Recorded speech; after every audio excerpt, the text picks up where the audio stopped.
आप देख रहे हैं एजुकेशनल चैनल ऑफ रिया।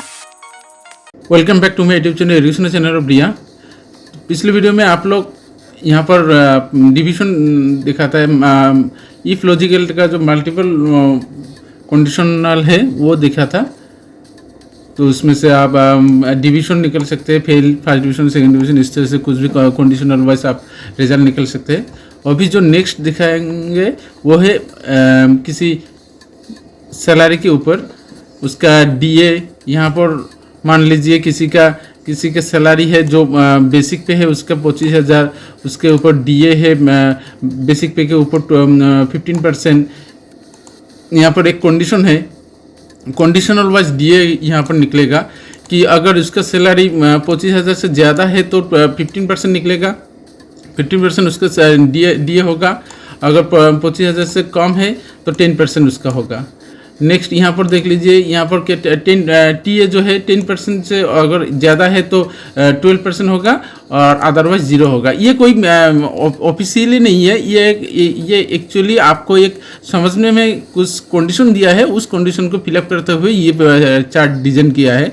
यहाँ पर कोई ऐसा कंडीशन गवर्नमेंट कोई कंडीशन नहीं है, गवर्नमेंट वाइज नहीं है कि आपका 15% से ज़्यादा हुआ तो 15% डीए मिलेगा या अदरवाइज 10% मिलेगा। इस तरह से कोई भी गवर्नमेंट नोटिफिकेशन या फिर गवर्नमेंट रूल से नहीं है। ये मैंने एक सिंपली डिजाइन किया है ताकि आपको समझ में आए कि आप मैथमेटिकली भी कंडीशन यूज़ कर सकते हैं। हाँ, यहाँ पर डीए टीए ये सब ऐसे ही एग्जाम्पल लिया है तो उस तरह से आपको दिखाया जाएगा। तो यहाँ पर देख लीजिए, जैसे कि मेरा इस एग्जाम्पल पे अगर किसी का जो बेसिक पे है वो 10,000 से ज़्यादा है तो उसे टीए जो है 12% मिलेगा, अदरवाइज 0 मिलेगा। यहाँ पर एचआर जो है अगर 20,000 से ज़्यादा है तो 20% मिलेगा, 15,000 से ज़्यादा है तो 15% मिलेगा, 10,000 से ज़्यादा है तो 10% मिलेगा, अगर 10,000 से कम है तो उसके 5% मिलेगा। तो इस तरह से मल्टी कंडीशनल जो है, मल्टी कंडीशनल उसी फॉर्मूला को यूज़ करते हुए एक डिज़ाइन किया है, एक चार्ट डिज़ाइन किया है, तो उसको हम फिलअप करेंगे। ठीक है, ये कोई गवर्नमेंट नोटिफिकेशन से नहीं है। तो आप किसी भी कंडीशनल जब आप पाते हैं कि कोई कंडीशनल वाइज कैलकुलेशन करना पड़ता है तो उसमें आप इफ लॉजिकल फॉर्मूला यूज़ कर सकते हैं। उस कंडीशन को पहले तो आप उस प्रॉब्लम को समझे, हल्के ठीक तरह से समझे, समझने के बाद उसे एनालाइज करें कि वो किस तरह से आपको रिजल्ट किस तरह से चाहिए। अगर कंडीशनल है तो कंडीशनल से एनालाइज कीजिए। तो कंडीशनल में 3 पार्ट होते हैं। एक तो आपका कंडीशन पार्ट पहले तो आपका जो प्रॉब्लम है, प्रॉब्लम को ठीक से समझने के बाद उसे कंडीशन में डिवाइड कीजिए। तो किस वैल्यू से आप कंडीशन डिजाइन करेंगे, किस वैल्यू से किस वैल्यू को कंपेयर करके एक कंडीशन डिजाइन करेंगे। ये कंडीशन अगर ट्रू हुआ, ये कंडीशन अगर मैच हुआ तो एक रिजल्ट पास कर देंगे, अदरवाइज दूसरा रिजल्ट पास कर देंगे। ठीक है, अगर मल्टी कंडीशन हुआ तो एक कंडीशन को मैच करने के बाद अगर मैच हुआ तो एक रिजल्ट पास करेंगे, अगर नहीं हुआ तो दूसरे फिर से एक कंडीशन में उस कंडीशन अगर मैच हुआ तो दूसरा रिजल्ट पास होगा, फिर से और एक कंडीशन में मैच होगा तो तीसरा रिजल्ट पास हुआ। अगर तीनों कंडीशन मैच नहीं हुआ तो जो फॉल्स वैल्यू है, फॉल्स रिजल्ट, वो रिजल्ट पास हो जाएगा। ठीक है, तो इस तरह से किसी भी प्रॉब्लम को आपको ठीक से समझना है और उसे एनालाइज करके अपने डिजाइन करना है, अपने माइंड में डिजाइन करके उसे कंप्यूटर पे, एक्सेल पे उसे शो करना है। ठीक है, तो इस तरह से आपको करना है। तो सबसे पहले ये चार्ट आपको दिखाने से पहले ये चार्ट मुझे लेना पड़ेगा। तो यहाँ पर कॉपी कीजिए, सिलेक्ट करने के बाद कॉपी कीजिए और एक्सेल में चले आइए। मैं तो यहाँ पर डायरेक्ट ले रहा हूँ, आप इसे नोट करके इसमें पहले तो नोट कीजिए। नोट करने के बाद इसे अपने कंप्यूटर पे टाइप करके आप प्रैक्टिस कीजिएगा। तो पहले आप नोट कीजिए, यहाँ से होगा इफ लॉजिकल या लॉजिक विथ कंडीशन। ठीक है, कंडीशनल वाइज लॉजिकल होगा, ये मैथमेटिकली है। यहाँ पर जो पहले जो दिखाया था आपको टेक्स्ट वाइज दिखाया था, अभी मैथमेटिकल कंडीशनल वाइज होगा। आप याद रखिएगा किसी भी फॉर्मूला में आप इफ लॉजिकल या फिर कोई दूसरा ऐसा कुछ बहुत सारे की है जहाँ पर आप मैथमेटिकली या टेक्स्ट दोनों में यूज़ कर सकते हैं। कुछ फॉर्मूला में मैथमेटिकली हो सकते हैं, और जो अभी जो दिखाएगा दिखाने जा रहा हूँ कि इफ लॉजिकल पहले तो आपने दिखा था कि टेक्स्ट वाइज आप कैलकुलेशन किया, मतलब लॉजिकल फॉर्मूला यूज़ किए थे। अभी उसी लॉजिकल को यूज़ करते हुए हम न्यूमेरिक से हम करेंगे, ठीक है। तो वो मैंने यहाँ पर लाया, अभी इससे मैं जूम करके दिखा रहा हूँ ताकि आपको दिखने में कोई दिक्कत नहीं हो। तो इस तरह से मैंने एक डिज़ाइन किया है, तो इसी डिज़ाइन को फॉलो करते हुए हम दिखाएंगे कि अपना जो सैलरी चार्ट है उसे आपको दिखाऊंगा, ठीक है। तो यहाँ पर डीए क्या था, हम यहाँ पर जो लॉजिक था, लॉजिक हम समझ लेते हैं कि अगर किसी का सैलरी 15% से ज़्यादा या फिर इक्वल हुआ तो उसे 15% दिया जाएगा, अदरवाइज 10% दिया जाएगा, ठीक है। तो इसी कंडीशन को हम यहाँ पर फॉलो करेंगे। तो इक्वल इफ लॉजिकल यूज़ करना है, ब्रैकेट स्टार्ट, बेसिक पे के साथ कंपेयर करेंगे तो बेसिक पे सिलेक्ट किया, इन ग्रेटर देन इक्वल दिया, मतलब कि कंपेयर करेंगे आइदर ग्रेटर देन और इक्वल। आप लेस देन भी कर सकते हैं, less than equal, greater than equal, only less than, only greater than, only equal, इस तरह से कुछ भी आप कंडीशनल जो सिंबल है आप ले सकते हैं। तो मैंने लिया ग्रेटर देन इक्वल, मतलब कि ज़्यादा और इक्वल हो या फिर ज़्यादा हो, किससे ज़्यादा और इक्वल होगा 15,000, जो यहाँ पर कंडीशन था, यहाँ पर 15,000 का है ना, तो इसीलिए 15,000 मैंने यहाँ पर सेट किया। अगर ये कंडीशन ट्रू हुआ तो क्या होगा, तो आपका जो बेसिक पे है, बेसिक पे के साथ इनटू कितने परसेंट देगा, 15%, अदरवाइज 10%। तो 15% यहाँ पर टाइप करना है, अदरवाइज कमा देके, अदरवाइज इसके ऊपर कितना होगा, 10% होगा, ब्रैकेट क्लोज, एंटर।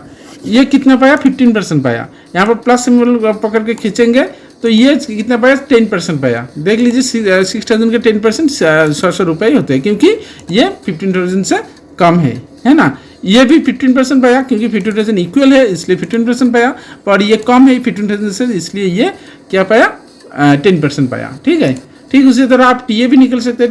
टीए में क्या कंडीशन था, अगर 10% से ज़्यादा है तो 12% मिलेगा, अदरवाइज 0 मिलेगा, 0 कोई टीए नहीं मिलेगा, ठीक है। ये एक सिंपली मैंने डिज़ाइन किया है, आपको फॉर्मूला जो फंक्शनिंग समझने के लिए ये डिज़ाइन किया है, कोई ऑफिशियल फॉर्मेट नहीं है।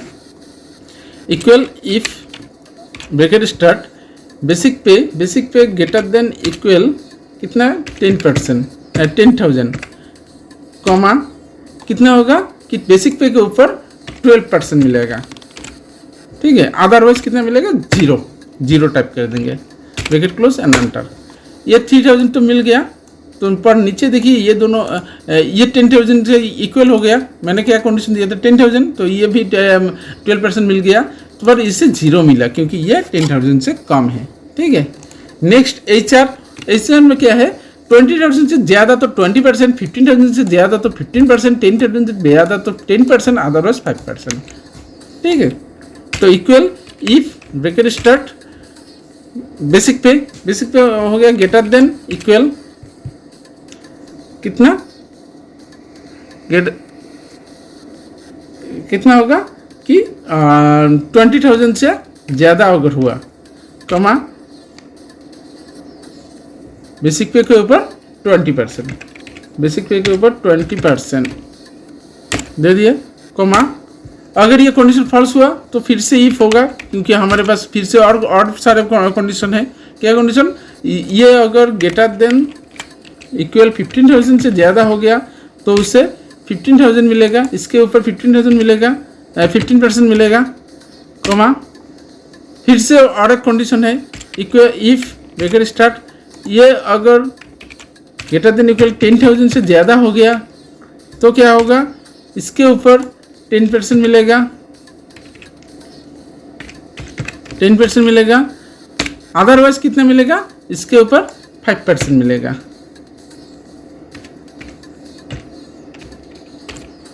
हो गया। ब्रैकेट क्लोज, 3 ब्रैकेट क्लोज होगा। देखिए ब्लैक कलर जब आया मतलब कि फाइनल क्लोज हो गया। या फिर आप काउंट कर सकते हैं, यहाँ पर एक ब्रैकेट, 2 ब्रैकेट, यहाँ पर 3 ब्रैकेट, तो 3 ब्रैकेट क्लोज करेंगे, ठीक है। देने के बाद एंटर। ये कितना पाया, 5,000, मतलब कि 25,000 का आप 20% निकल लीजिए, आपका 5,000 निकल आएगा, ठीक है। तो यहाँ पर भी जो नेक्स्ट यहाँ पर भी कितना मिलेगा उससे कि 20% मिलेगा, यहाँ पर 15% मिलेगा, यहाँ पर 15% मिलेगा, यहाँ पर 10% मिलेगा, पर यहाँ पर आपका 5% मिलेगा।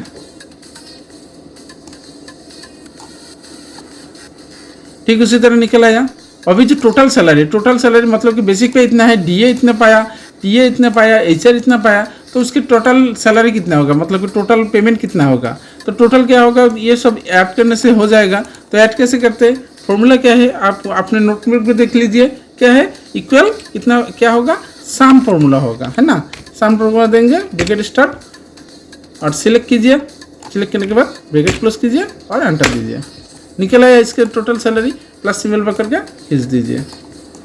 ठीक है, तो इस तरह से आप एक चार्ट डिजाइन कर सकते हैं कंडीशनल वाइज। ठीक है, तो इस तरह से आप किसी भी फॉर्मूला को, आप किसी भी जो प्रॉब्लम है, प्रॉब्लम्स को ठीक तरह से समझ के उसे आप अपने चार्ट में डिजाइन करके उससे रिजल्ट निकल सकते हैं। ठीक है, तो इस तरह से आप अपना काम जो इजी तरह से है वो आप हैंडलिंग कर सकते हैं। इसमें कोई कैलकुलेटर की ज़रूरत नहीं, इसलिए एक्सेल फेमस है। तो आज के लिए इतना ही, थैंक यू। नेक्स्ट क्लास में हम मिलेंगे। नेक्स्ट जो फंक्शन जो है, ये चार्ट है, इस चार्ट को हम समझेंगे। ये ग्रोसरी शॉप के लिए है। ग्रोसरी शॉप के लिए भी मैंने एक एग्जांपल दिया है, तो उस एग्जांपल को फिलअप करते हुए मैंने ये चार्ट डिजाइन किया है।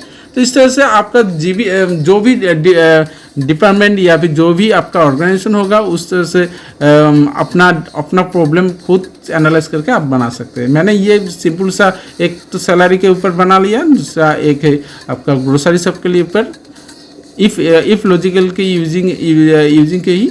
तो thank you for watching and please subscribe my channel.